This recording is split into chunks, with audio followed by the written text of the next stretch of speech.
Can we have some questions for the committee, please? Gentleman over there, sir. I love you, Kim. I love Nigel. I love you all.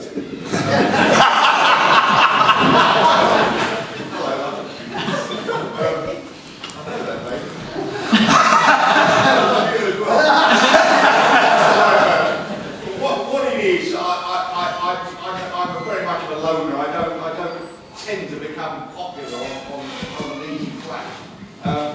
Can I suggest that we give some thought, along with railway lines, to doing away with, you're going to love this, the green belt, because that's why London is so clogged up. It's why Poles are living in bloody garden sheds, all that sort of stuff. It's why we've got triple yellow lights and all the rest of it.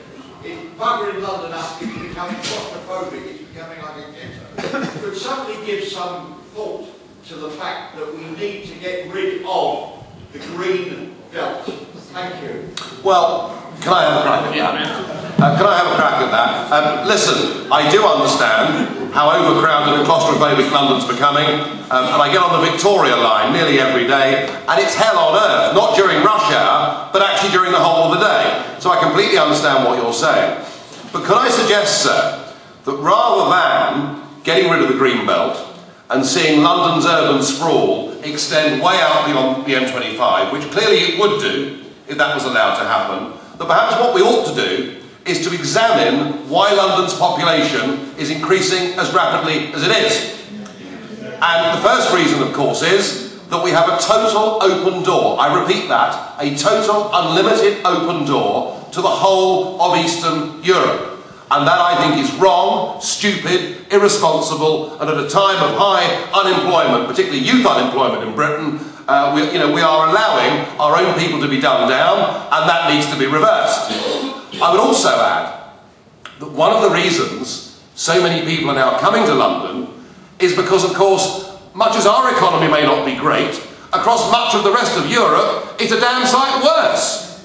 And particularly those poor souls that are trapped inside the Eurozone, which is clearly headed for disaster. Now, I feel sorry for them, but I don't think it's right that somebody from the European Union can come to Hillingdon and on day one, if they tell the authorities they intend to make this their home, they qualify, sir, automatically for benefits from day one of arriving here. And that's acting as a magnet for more and more people to come. I think that, out of respect to those families that have for generations paid their taxes and paid their national insurance and paid into the system, that the benefit system should be for British people and not for people who come here until they've been here and paid their way and obeyed the law for at least 5 years. Can I just say one more thing? Can I just say one more thing? And this is the most important point, sir, that I want to make on why, before we get rid of the green belt, we should think about how we manage the population in London. There have now been, since 1994, 3 amnesties, grand amnesties for illegal immigrants into this country. The last amnesty was for over 200,000 people who had illegally come into this country, and it was agreed and supported by the 3 so-called main parties, including the 3 mayoral candidates, and Boris Johnson, I think, has got this one hopelessly wrong, that they all agreed to these amnesties. And so the message is, whether you come here legally from Eastern Europe or illegally from any other part of the world, frankly, at no point in time will anybody send you home. You can access our benefit system, and even if you do get found out for being illegal, we are going to say you're amnestied anyway. And it reminds me of that game show that Leslie Crowther used to run a few years ago. Do you remember? Come on down. And that's the message that London is sending out. We're saying come on down to the whole of the world, and we need to get a grip quickly on the number of people coming into the country and send a message out that if you come here illegally, you will not be allowed to stay. Let's do that before we reverse the Green Belt policy. Just a quick point on that as well. HS1, the original Channel Tunnel link, the figures that the government gave for how much it was going to be used. It is only currently running at 2/3 of what the government said would be needed. So what they're telling us on HS2, if it's as wrong as it is on HS1, that could be even worse. Can I just add a point to that? It's actually a third. Yeah, I'm going to say, I think it's even worse than that. But having mentioned that I come from Kent earlier, I did travel this week on HS1. I called it up from the south coast to Ebbsfleet, and it was completely empty. And yeah, their estimates, I mean, they're way, way down. But of course, the reason is that this so-called high-speed rail, which does shave a little bit of time off, as indeed it would on the route up through here to Birmingham, it's very, very expensive travel. And most people, frankly, can't afford the tickets on HS1 and won't be able to afford the tickets on HS2, and so they go on the conventional slow services. So the only people who would benefit from HS1 are people who are quite happy to pay vast amounts for their railway fares to shave 15 minutes off the time. It doesn't seem to be worth it, does it? Gentleman down the front. Yeah, my question is about recognising the fact that the current infrastructure is very important when we put new infrastructure in. What's the stance in relation to the mayoral issue, in relation to a third runway at Heathrow? And if it's not, or if we're not for it, which I think it should be, what would you do to allow the extra air travel that's going to be coming? I've been very clear on this. We have got an alternative proposal, and that is to expand Manston Airport in North Kent. And it has several advantages. One, it already has one of the longest runways in Europe, and in fact is used for the overspill at Heathrow. If there's an emergency at Heathrow and they've got a plane coming in, it comes into Manston. Also, the environmental impact would be far less. As you, I don't know whether you're aware, but planes fly in a great circle. That currently brings, if you're coming into Heathrow, all the aircraft over the Bristol Channel. If we expand Manston Airport, it will bring them over South Yorkshire, and the final approach will be over the sea. So actually the environmental impact and the impact on people's lives will be far, far less than any of the other alternatives. And it could be fairly easy. We've got several ideas of how you could link it into the existing structure. You could either have a spur onto HS1, which will get people into London fairly rapidly, but one of the other proposals, the most famous one of course, is Boris Island, which is 20 years away. At today's prices they're talking about 25 billion, so I think we can have a tenfold increase on that in 20 years' time. But Manston Airport could be brought up to speed for probably £500 million to £1 billion, a fraction of the cost of any of the other alternatives, and the impact on people's lives will be far less because of the way the aeroplanes come in. Is it one of the options that the government are now? No. That's the question I'm asking. No. They've now decided actually their approach was completely wrong. They have to now recognise that there's going to be an increase in air travel, and they've now got a team looking at it. Well, they're stuck, aren't they? I mean, they're in a total pickle over the third runway at Heathrow. But equally, I'm in a bit of a mess over that too, because it seems to me that the way Heathrow's been constructed, it's been bolt on and bolt on and bolt on, and frankly, it isn't working as well as it should, is it, for our premier airport?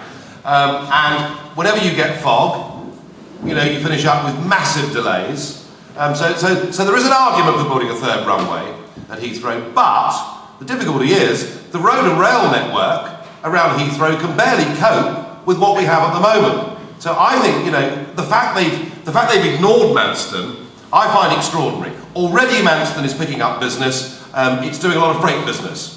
So, you know, green beans from Kenya, cut flowers from Holland, or whatever it is, a lot of that stuff is now coming into Manston, and very early in the morning going up to, you know, the Covent Garden markets and the Billingsgate fish markets and all the rest of it. They haven't considered Manston, but it's an argument that we want to keep pushing. As Lawrence said, you know, Boris Island is going to cost a fortune and take forever. It's rather reminiscent of HS2, really, isn't it? Whereas Manston is there, and we could take up a hell of a lot more capacity through Manston. The railway time at the moment for passengers from Ramsgate to St Pancras is 1 hour and 2 minutes. you know, frankly, it takes almost that long to get your baggage out, doesn't it, at Terminal 1? I think what we're putting forward here, saying that Manston could take the increased capacity, is actually once again a very pragmatic and sensible solution, and we will put a submission in to the government as they start to examine this and try and get them to take this idea seriously.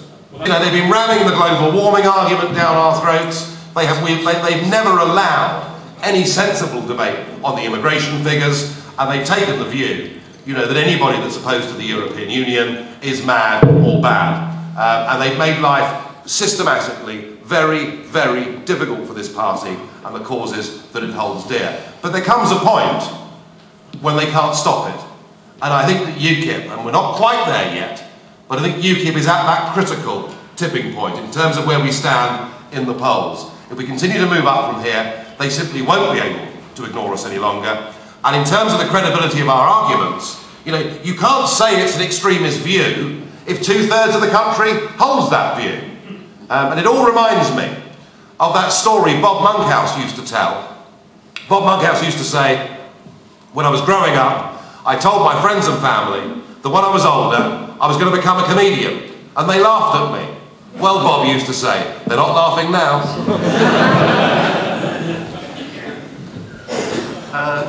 Lady at the front, please. Keri. Hello. My name's Keri Brennan. I'm the chair of Hillingdon against HS2.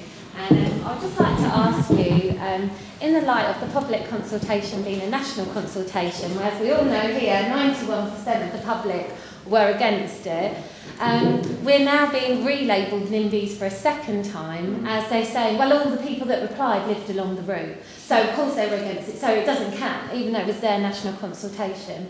So my concern is, how do we get people, particularly in light of the Y route consultation, who don't live on the route, actually listening, and how are UKIP using, in the last year and going forward, your network of councillors, candidates, political, local party groups, getting that message out there so that Joe Blogs in East Anglia and so in Cornwall's getting angry about this and their tax, and not just us shouting the same argument and getting dismissed as NIMBYs, because we need people who are fully opposed to it to get the rest of the country joining in our cry against it. Thank you. No, that's a fair point. Good. I think the answer to that is we need to look. I mean, there already have been some proposals by the councils up and down the route about how there could be the extra capacity provided that I talked about. But I think, no, I do pick up your point. And I made the point myself, but all over the country people say this to me. I think perhaps what we need to do is think a little bit more about this, about, you know, the reopening of some of the closed lines and all the rest of it. And if we could show nationally that by not spending this money on HS2, but by spending a fraction of this money to deal with rail capacity nationally, that other parts of the country would benefit from our proposal rather than from HS2, then we might find some people signing petitions from Devon and from other parts of the country too. So I think you've just given us a great challenge, and I'm pleased you've... No, I mean it. I mean it. You've given us a great challenge and something that would help us and help you too. And I'm going to look at that over the next few weeks. Thank you.